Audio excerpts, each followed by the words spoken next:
thanks for joining the Lisa Mitchell Show. I am your host, Lisa Mitchell. And in this season, we are talking all about powering our presence. And this is for anyone, whether you are just starting your career or whether you're in transition or whether you're just looking to level up your professional game and have a more effective presence.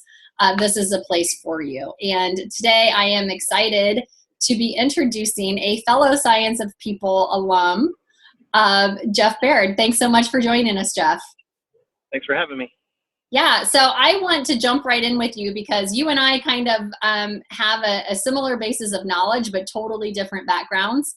And we kind of use what we know, the science that we know in different ways right now. I want to know a little bit about your story because like me, you kind of come from a path that people would probably not connect the dots, that you would start where you started and be doing what you're doing now. So can you kind of talk us through what your experience looks like and how you ended up in the world of body language training? Yeah, absolutely. So my main career track has been in the IT world with emphasis on data analytics. And that's where oftentimes it feels like a mismatch between body language world and the data world. And that reflects a personal journey that I've been on. At the beginning of my career, I was very focused on left brain type of things, the data and logic. If I was trying to change someone's mind, it would be with data and logic, right? But as I went through my career, I observed that as much as I valued my beloved data, it wasn't enough if I wanted to try to change people's minds. If I wanted to persuade or influence, it wasn't working. And oftentimes it would have the opposite effect and make people even more entrenched in their opinion. And so that bugged me for a while as a data guy. I wanted it to be off something more objective than just feelings. Yeah. But it was hard to ignore the impact that our gut feel has and what our presentation has. I started seeing it very early on in my career. At one point, I was working at a tech company that was doing tech support, and my role was to help coach the individuals that were taking phone calls. Yeah. We'd coach them on technical skills and also soft skills, and then we'd rate them on these different elements and give them a score. And I built up a good rapport with the people that I was working with, so that oftentimes they'd request that I would do their evaluations over some of the other coaches. Yeah. And at first I thought, I'm probably being too nice then. I'm being the nice guy, I'm being the good cop. And so I went and looked at the data to look at what my scores were on average that I was giving people. And my scores on average were actually lower. They were more harsh than my peers that were also evaluating it. And so that didn't match in my head at first. I said, why would they want me to do it then if I'm being mean? Right. But it touched on something. It touched on how building a relationship and having that rapport built up and having trust built up is what led them to wanting to work with me, even against what the data might say. So then you continue down that path in my career, and I became even more entrenched in the data analytics world. I do data analytics, like if you have a Fitbit or some kind of a fitness watch, it gives you a nice dashboard with how many steps you took and your heart rate and a bunch of those other measures. And so my day job has been doing that kind of work. That's business intelligence. But even in that world, in that industry, they're starting to recognize that the data itself, just because you have a nice chart with some numbers on it, isn't going to influence and persuade. When I go to data conferences, they're starting to have more and more sessions on how to appeal emotionally, how to connect emotionally with people, and not just the data. They even have a stat that says 90% of decision makers will make the decision off their gut over the data when there's a discrepancy between the two. Wow, really? Yep. And once again, as a data guy, that might bug me a little bit, but it's the reality. Stabs you right in the heart as a data guy, right? Yep. And that doesn't mean we throw the baby out with the bathwater. Data is important. Logic is important. Right. For me, this is about finding a balance. It's about if we're presenting a chart, then we want to present it in a way that's going to communicate most effectively and going to have the desired result. And it's the same way with us as individuals. If we're looking for a job, for example, we spend a lot of time and focus on our qualifications, on our resume and when we're talking in interviews. That's an important piece. That's going to be huge in helping you get a job, but it's only half the equation. Right. The other half is what I started studying with body language in an effort to try to fix me, to try to close this That's gap. where it always starts, right? It's like, how do I fix myself first? Yep, absolutely. Yeah. So I started studying that as a way of fixing myself, to get better at presenting and to be able to show my best self as I'm doing presentations or as I'm doing job interviews for myself. That's why I originally started doing it, was to get better. Yeah. And it's opened up a whole new world here where I can, still a work in progress, but it's given me tools to help me find that balance between the data and logic and qualifications world, but caring about how we present ourselves and how we connect emotionally with other people. Yeah, I love that. Like the balance between data and relationships. And I'm curious to know, while we're kind of talking career path here, how, if you were to take a snapshot of before and after, right? So you doing the same job function, but doing it before kind of learning all the nuances of presence and influence and body language and persuasion, and after, what do you think the biggest, what feels different to you now? What do you think the biggest change has been? It's a great question. That there's a lot that's changed on what I feel internally and in terms of opportunities that come to me. So before I went through this transition, or before I started accepting that I had to look at more than just the data, where I was at before was I'd come into work and I would work hard and would expect and depend that my hard work would pay off and it would give me opportunities. And at one point I was on a high profile project that had me working sometimes middle of the night, weekends. And so I thought that I was doing my career a favor because I was taking one for the team and I was putting in the hard work. Yeah. And then I find out through the grapevine that the director of our division thought that I was one of the lowest qualified and lowest performers on the team, which blew my mind because I was getting good feedback from my customers. My interactions with my boss were all good. But it opened up my eyes that just doing hard work wasn't enough, that there had to be something else. And maybe that was one of my wake-up calls. We all have these little wake-up calls as we're going through life, and that might have been one of them. That as much as I'd like to think we should just be able to go in and do hard work and be rewarded for it, there has to be more to it. We do need to take a more aggressive and active role in managing our own careers. And so I started changing things. I changed my approach. And a byproduct of that, as I've studied this, and in particular with the body language, was feeling more confident in myself and in my own skills. And it started attracting more opportunities to me. It opened up management opportunities. There's been offers for partnerships and executive roles at companies. And that wasn't because of my qualifications or because of hard work. Those were important, but really what got those was interactions. It was creating connections with people. Yeah. It made me a huge proponent of social capital and social networks. That to me is the secret sauce of getting places in your career, is getting out there and interacting with people. And as you're interacting with them, there's kind of two traits that are important to build as you're building these connections. It goes back to a study done by Alex Todorov where he was showing pictures of political candidates to volunteers and asking if they could guess who won the election. And he found that about 70% of the time they were guessing correctly just off a picture, which has some interesting implications with first impressions with our picture. But something that's interesting too, he noted, was that what we're looking for in someone to vote for is trust and confidence. So if they look trustworthy and confident, they're more likely to get elected. It's the same thing with us if we're trying to get a promotion, if we're trying to get a job, if we're presenting an idea. If people see us as trustworthy and confident, we're more likely to have influence. So as I'm going out and building this network of people, I want to make sure I have the right nonverbal communication and the right social skills so that they trust me. Right. And they see me as an authority in my space. They see me as credible and confident. Then when opportunities come up, if they have a new position or a new challenge come up, then you're already in their mind and they're more likely to come approach to you, which is great because then opportunities are coming to you instead of you having to go chase down jobs and anonymously apply for jobs on a website. The traditional way we go about it, it hacks that whole system and gets the opportunities coming to you.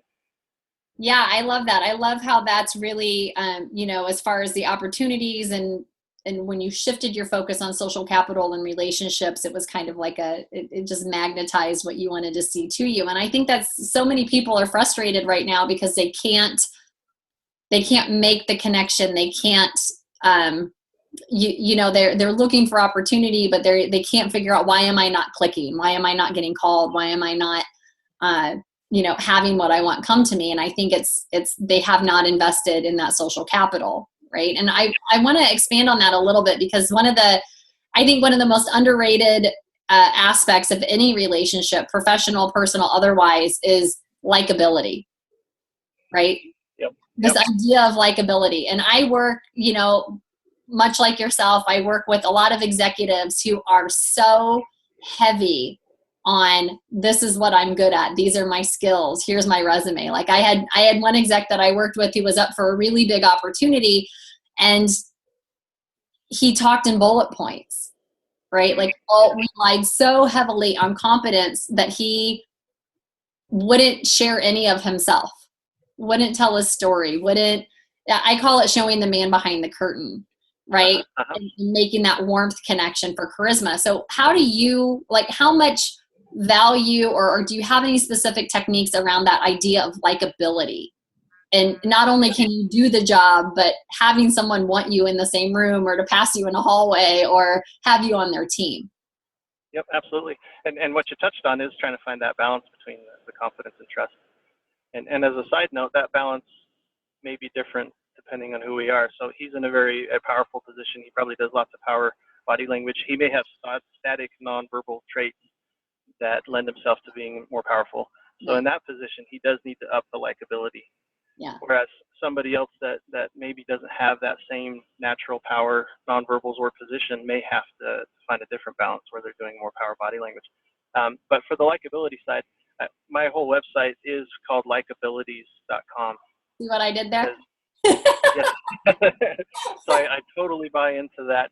And a guy that really described it well to me was a former FBI agent named Jack Schaefer. He's got a book on a very similar premise called The Like Switch. And in his premise, he had some very difficult tasks he was given, things like trying to get information from foreign spies, trying to get a foreign diplomat to turn against his country and come work for the United States. And the way he did it was through likability. He observed the natural pattern that human beings go through to develop friendship and trust. And that resulted in spies opening up to him, giving him information, and diplomats being able to work with them. And so if he can do it in that kind of a difficult environment, then executives or people looking for jobs or any of us, that can be powerful. It can be a powerful way for us to get ahead. So one of the things he suggests when you first meet somebody, and we talked about Alex Todorov's study with that picture, and that shows how powerful that first impression is. Right. So one of the suggestions Jack had that you do when you meet somebody that is going to send a message to their subconscious mind that you're a friend as opposed to a foe is a cluster of 3 nonverbal cues. The first of the cues is to do a quick eyebrow flash, where your eyebrows shoot up your forehead. That's one of kind my of favorites. Yep. So it's like a nonverbal "what's up?" Hey, what's up? I know you. Yeah. And you can try that if you're passing someone in the hall. Just give them a quick eyebrow flash and see if they reciprocate. Yep. If they do, that's a good sign. I even tried this once. I was sitting somewhere and there was a family sitting in front of me, and they had a little girl that was probably only like 8 months old, something like that. And I was bored, and so I just did a little eyebrow flash, and she returned the eyebrow flash and smiled. And even at that age, before she could speak, she understood the nonverbals that, hey, this is a friend, somebody that I can trust. Love it. Yeah. So that's the first part of the cluster. The second part is just a slight head tilt. This is a nonverbal way of showing that you're listening to somebody. And because you're exposing a vulnerable area of your neck, you're also showing that you trust them. And in return, they'll trust you more. Now, you don't want to overdo it and walk around with a kink neck all day, but a slight head tilt. Right. And then the third part of that cluster is a smile. A smile is a huge friendship cue, especially if it's a genuine smile. That's one of the things we get into in microexpressions and body language, is that there's actually a fake smile, typically the kind you use with your family portraits when you're not really happy to be there, but you're trying to pretend like you are. that kind of smile is just with your mouth. Right. It doesn't go beyond that. A real genuine smile from the emotion centers of the brain will engage muscles around the eyes and give you the little telltale crinkles around the eyes. And research has shown that people that look at a picture of someone with a true, genuine smile gets a little bit of a mood boost from it. They don't get that same mood boost from a fake smile. Our brains can tell the difference. So an eyebrow flash, slight head tilt, and then a big, genuine smile. And if you're not really feeling it, then at least smile high, get those cheeks high, and squinting the eyes. Yeah. It's going to send a message to that person that I like you and you can trust me. Yeah, I love that. And I want to just reiterate that for the audience, for the people watching and listening to this, right? So these are 3 scientifically backed, effective cues of influence and likability. And anyone listening to this and watching this can do all 3 of those, right? In some variation, to some degree, that's authentic to you. It's not scripting and it's not choreographing in a way that seems unnatural, because then people don't trust you for other reasons. Right? So it's the eyebrow flash, which will give you kind of that recognition, that spark. It's the head tilt to show that you're listening, and also that you're open or a little kind of vulnerable as far as connection goes. And then the smile as the friendship cue. So I think those 3 things are super easy to execute. Anybody can, turn this off and walk out into your day and start instantly being more likable, which I think is so powerful and so easy, right? We think this is so complicated. Easy things to change. And with the executive you mentioned, this might be useful too, because they have found too in studies that leaders tend to smile less. And some might think, all right, then I need to smile less if I want to get in leadership. I personally think that just because leaders tend to do that doesn't mean it's what they should be doing. Right. I think that they could have more influence if they would smile more. Yeah, no, I think that's a great tip. And let's talk about that for a minute, because you work with a lot of executives and you're working with professionals that are in high stake, high pressure, important outcome type of situations. There seems to be like this self-imposed myth or maybe cultural myth that like showing warmth, smiling, eyebrow raising, sharing your story, right? Whether it's verbally or non-verbally, that showing warmth is a detriment or a sign of weakness. What do you think about that? What's your experience with that? Well, that's another part of my ongoing journey. It seems almost a cultural thing, especially for guys, to not show some of those warmth cues, and even deeper than that, to not show vulnerability or show emotions. Yeah. Guys culturally are taught to hide those kinds of things, to hide negative emotions, and I think that's a detriment. I think the fastest way that we can connect with each other and to have influence is by being vulnerable, by breaking down those barriers that we have. If we can open up more, tell stories, and get real with people, have some real conversations, that's going to put us in a better position to lead and influence, despite what we've learned culturally. And that's something I still struggle with. I have to remind myself that you don't have to suppress it, you don't have to hide it. It doesn't make you any less confident or any less powerful to show areas of weakness. And that's a paradigm shift, I think, for a lot of us. Yeah, I think you're right. And I see a lot of that. I see a lot of that in the client work when we first start talking about this concept of connection and this concept of warmth. Depending on position and depending on what has been acceptable at other points of their career, there is a little bit of resistance around that idea, or like it seems like, oh, well, won't I be perceived as, right? It may not even be a reality. It's just a fear of a perception. Right. And so we do a lot of work about leading with intention, right? So what is your outcome? What is your intention? Just look at it from this interaction, right? If you're walking into a stakeholders meeting, or you're walking in on a business development call, like what's your outcome for that specific, not the long game, right? Like not the contract and not the customer value and those things that we kind of get messed up on, but just for this interaction, when you're sitting across from a human for the first time, what type of experience do you want to create for that person? Or what type of experience would you want to have if you were sitting on the other side of you? Right, right. Do you have any tips as far as how you prep or how you game plan around kind of setting the stage for those interactions?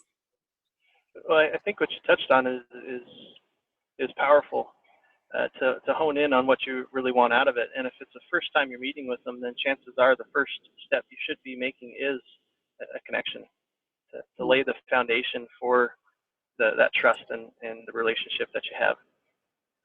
So I don't know if I have a specific strategy other than I want to make sure that I'm starting, if first impressions are that important that we see from Alex Todorov's study and others, then I'm going to come in and I'm going to try to nail that.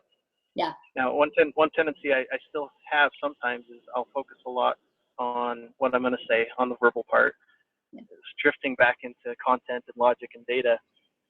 I have to remind myself that how I present myself, how I'm going to approach the person, how I'm going to shake their hands, where I'm going to sit in relation to them, and how the interaction is going to go. We don't spend enough time on that side of it. But if we spend a little more time preparing and deciding exactly how we want to handle the nonverbals and the whole interaction, then that's going to lay the foundation for a good relationship of influence going forward.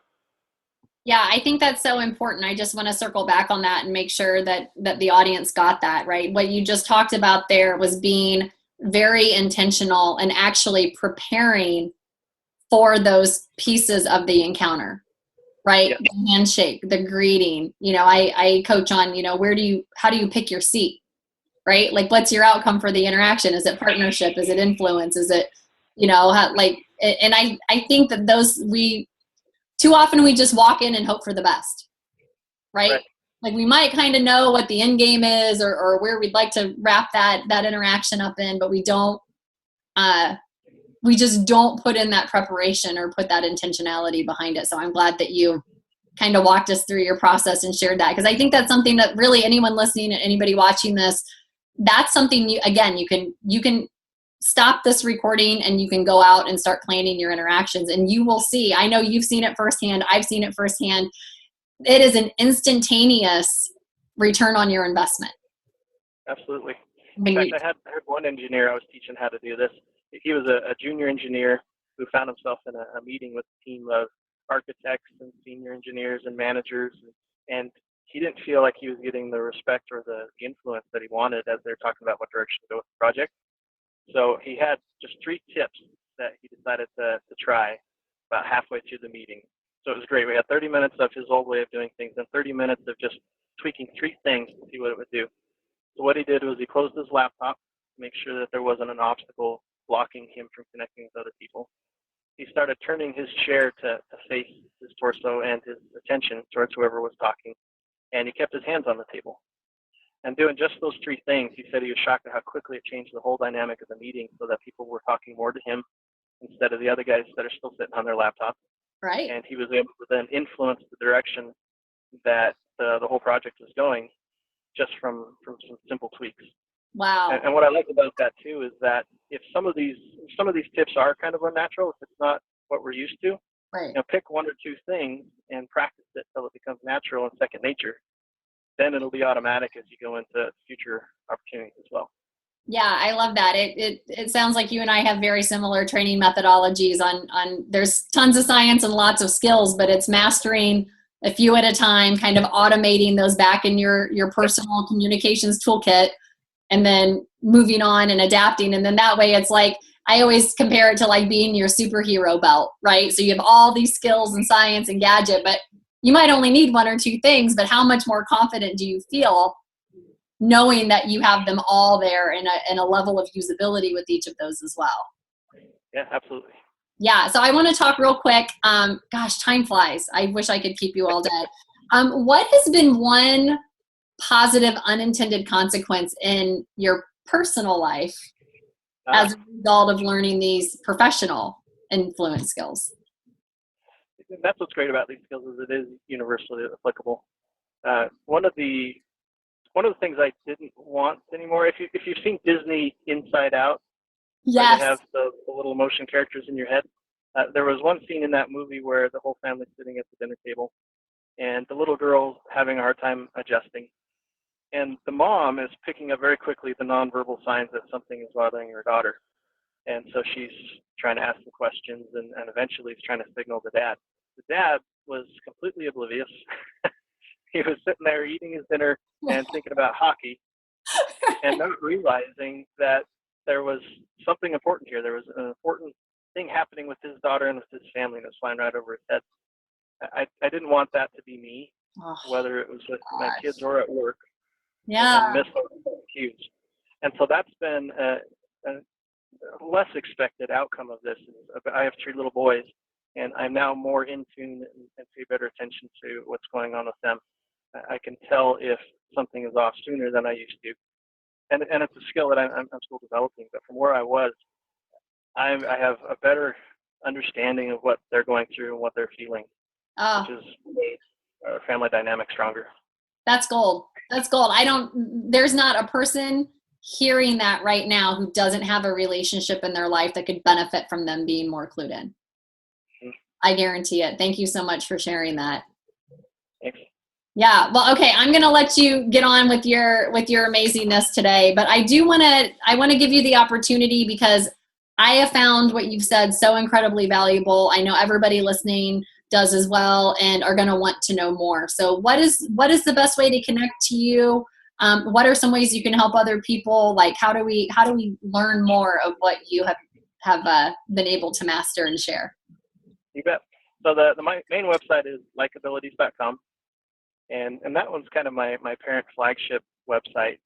But I have some fun projects coming up. One that I'm really excited about is I've found a lot of fulfillment in helping people to manage their own careers, in getting a job or getting promotions, getting higher paid salaries.